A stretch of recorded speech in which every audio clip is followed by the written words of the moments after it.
পূর্বে যে সম্পদ আল্লাহ পাক রব্বুল আলামিন দান করেছে তা থেকে আল্লাহ পাক রব্বুল আলামিনের রাহে ভবিষ্যতের জন্য কিছু দান করে, কথা বলেন ঠিক কিনা? কে বলেছে? যে সম্পদ আল্লাহ তাআলা দিছে এই সম্পদ থেকে আল্লাহ পাক রব্বুল আলামিনের রাহে দান করার জন্য কে বলছেন? কথা বলেন।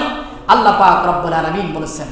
আমার ভাইয়েরা, আমার বন্ধু ইমাম জাওজি তার বিখ্যাত গ্রন্থ শুরুল কুলুবের মধ্যে বলেছেন, আমার বন্ধুগণ যাকাতের কথা বলেছেন পারিবারিক বর্গের জন্য এবং তাদেরকে দান করা জরুরি, তাদের উদ্দেশ্যে ইয়াতের ভাবে সাদ হয়েছেন। জোরে বলুন সুবহানাল্লাহ।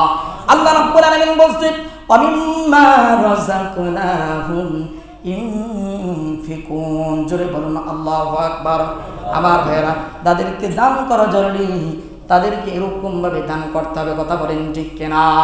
এই জন্য পবিত্র কোরআনুল কারীমের একাধিক আয়াতে আল্লাহ পাক রব্বুল আলামিনের রাহে জিহাদের উদ্দেশ্যে তাগিদ করেছেন। ও মুসলমান, কি বলেছেন?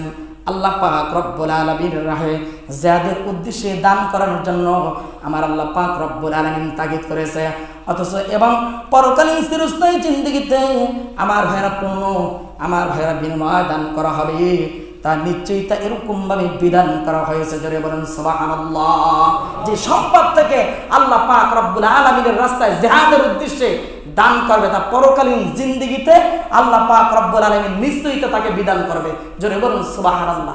যে ব্যক্তি দুনিয়ার জমিনে আল্লাহ তাআলার প্রদত্ত সম্পদ থেকে, যা আপনার উপর আল্লাহ তাআলা আমানত হিসেবে দান করছে, এই সম্পদ থেকে আল্লাহর রাস্তায় ব্যয় করতে বলছে, কিয়ামতের ময়দানে আল্লাহ পাক রব্বুল আলামিন পরকালীন জিন্দেগিতে এই সম্পদ আপনাকে অবশ্যই আবার দান করবে। সুবহানাল্লাহ বাড়ি যে করি। আমার ভাইয়েরা, আমার বন্ধুগণ, এই জন্য আল্লাহ পাক রব্বুল আলামিন পবিত্র কোরআনুল কারীমের মধ্যে বলেছেন, আল্লাহ পাক